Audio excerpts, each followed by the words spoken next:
सिंधुदुर्गमधील छत्रपती शिवाजी महाराजांचा पुतळा पडला ही दुर्दैवी घटना. उदय सामंत. चौकशी समिती नेमली आहे. चौकशीमध्ये निष्पन्न झाल्यानंतर बोलणं योग्य ठरेल. नेमका पुतळा कशामुळे पडला याची सविस्तर चौकशी केली जाईल ही आम्हा सर्वांची मागणी. प्रतापगडावरील अनधिकृत बांधकाम पाडण्याचे आदेश मुख्यमंत्र्यांनी दिले होते.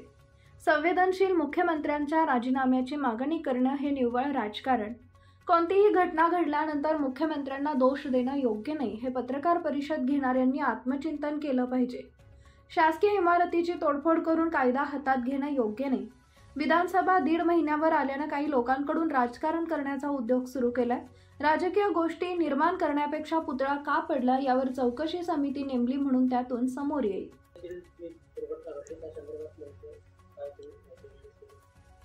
या संदर्भामध्ये छत्रपती शिवाजी महाराजांच्या पुतळ्याच्या बाबतीमध्ये जी घटना घडली ही दुर्दैवी आहे.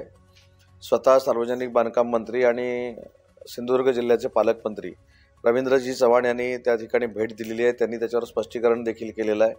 त्याच्यावर चौकशी देखील नेमलेली आहे आणि म्हणून मला असं वाटतं की नक्की कशामुळे ते झालंय हे चौकशीमध्ये निष्पन्न झाल्यानंतरच त्याच्यावर बोलणं योग्य ठरेल. रत्नागिरीमध्ये संभाजी महाराजांचा उंच पुतळा महाराष्ट्रात उभा राहतो. दुसरीकडे सिंधुदुर्गामध्ये शिवाजी महाराजांचा पुतळा राहतो, पण तो ताशी 50 किलोमीटर वेगाने वाहणाऱ्या वाऱ्याला झेलू शकत नाही. काय प्रतिक्रिया? या संदर्भात चौकशी समिती नेमलेली आहे बांधकाम मंत्र्यांनी. तसं त्यांनी नौदलाला देखील पत्र लिहिलेलं आहे.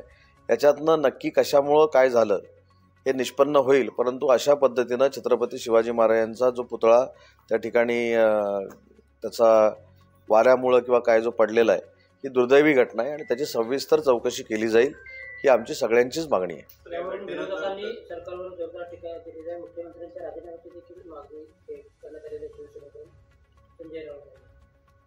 नाही, अजून दुसरं कोण करूच शकत नाही ना.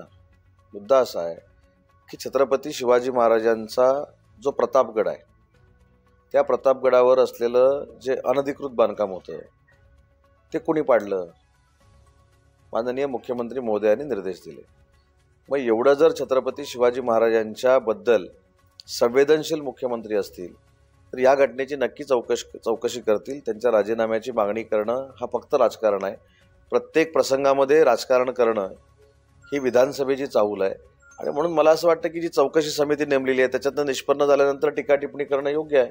परंतु कायमस्वरूपी कुठचीही घटना घडल्यानंतर त्याच्यामध्ये मुख्यमंत्र्यांना दोष देणं हे कितपत योग्य आहे हे पत्रकार परिषद घेणाऱ्या प्रत्येकानं आत्मचिंतन केलं पाहिजे.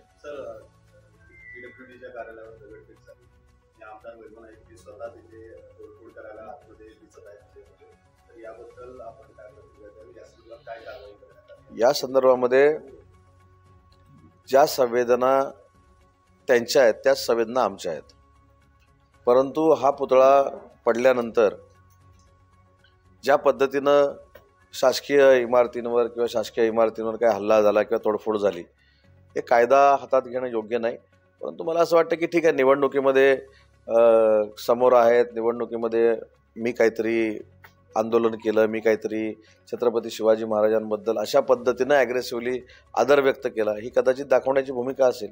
संजय राऊत यांनी असा आरोप केलेला आहे की मुख्यमंत्र्यांच्या डोक्यामध्ये हवा गेलेली आहे आणि त्यांच्या मर्जीतल्या लोकांना त्या पुतळ्याचं कंत्राट देण्यात आलं, काम देण्यात आलं. मला असं वाटतं की हा जो प्रकार आहे या संदर्भामध्ये तिथले पालकमंत्री जे सार्वजनिक बांधकाम विभागाचे मंत्री आहेत त्यांनी त्याच्यावर प्रतिक्रिया दिलेली आहे, त्याची चौकशी लावलेली आहे. चौकशी अंती ह्याच्यातनं सगळं काही निष्पन्न होईल ना. मी मगाशी तेच सांगितलं की विधानसभा 1.5 महिन्यावर आल्यामुळं काही गोष्टीमध्ये राजकारण करण्याचा काही लोकांनी उद्योग सुरू केलेला आहे. जनतेला हे सगळं कळतंय. त्याच्यामुळं याच्यातनं राजकीय गोष्टी निर्माण करण्यापेक्षा ते का पडला, त्याच्यावर काय नक्की त्याचं बांधकाम कसं होतं याच्यावर जी चौकशी समिती नेमलेली याच्यातनं सगळं निष्पन्न होईल ना. त्याच्यातनं पुढे येईल काय असेल ते. म्हणूनच मी काय सांगितलं ह्याच्यावर एकच निकृष्ट दर्जाचं काम असेल तर त्याला कोणी स्पेअर केलं जाणार नाही.